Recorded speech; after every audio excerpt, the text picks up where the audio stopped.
So, Frank, we need to leave time for the audience questions, but I know that you could probably spur them on by your perspectives on what you have seen over these 50 years, particularly what's happened in the peer prioritization of SETI and now its disappearance in the decadal review. If you have a couple of comments on that, and then we can open it to questions. Well, I wanted to comment on two things, including that.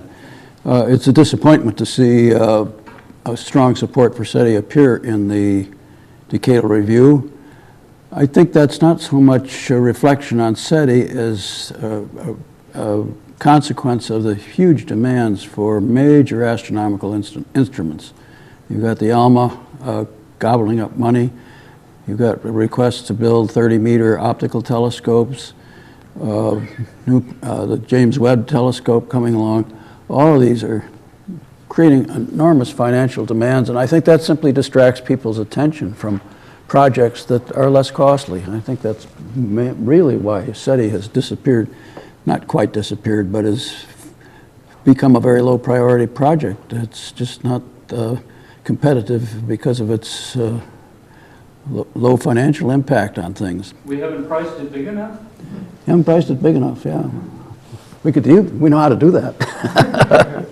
What I really want to talk about was, I think, a very, very serious problem for SETI, which is that we are all getting grayer and older, and the flow of young people into SETI is very slow. I'm thinking over all the 50 years, how many graduate students have come to SETI? Almost only a few. You know, when I'm sitting next to me, there's Andrew Howard, and before him, I was trying to think who else, but very few. And why is that? Pardon? Maggie Turnbull. Maggie Turnbull, yeah. You know, one student every 5 years is not going to sustain a project, and particularly when you think about what the potential impact of SETI is, it's ridiculous. Now, why is this? It's because, to a good extent, it is not sensible for a talented student to do a PhD thesis in SETI searching. You're almost certainly going to find nothing. And that makes for a very bad thesis. Thesis with no data is not a good thing for a student to have. They know that. It's not going to enhance their chances of getting a job.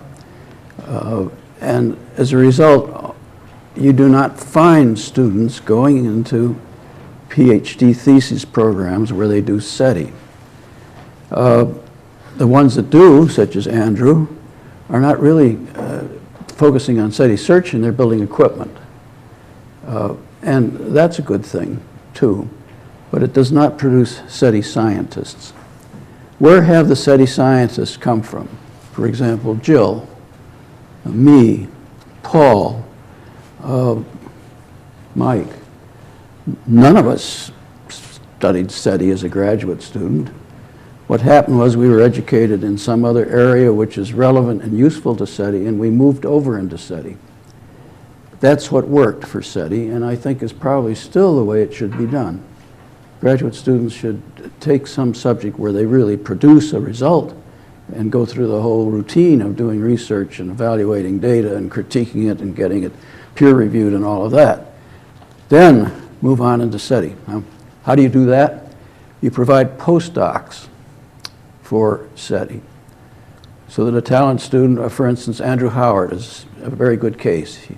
He actually studied SETI at Harvard, but he's doing other things now as a postdoc at Berkeley. Why wasn't there a postdoc in SETI for him?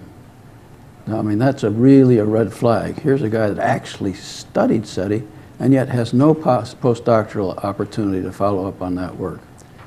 So the thing I put my finger on is what's missing and is creating a choke point is a lack of postdoctoral fellowships in SETI.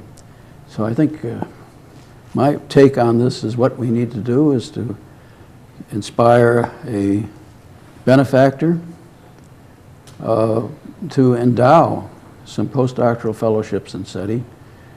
Again, in a postdoctoral fellowship in SETI, you may again not achieve any publishable results, which is why I don't think the federal agencies, the NSF and NASA, may buy into this kind of a program. But I think that's the bottleneck. We need opportunities for young new scientists, not educated in SETI, to move into it as postdocs, which is essentially what I did and Jill did and Paul and all the rest of us. And that's my take on that, and I'll stop there.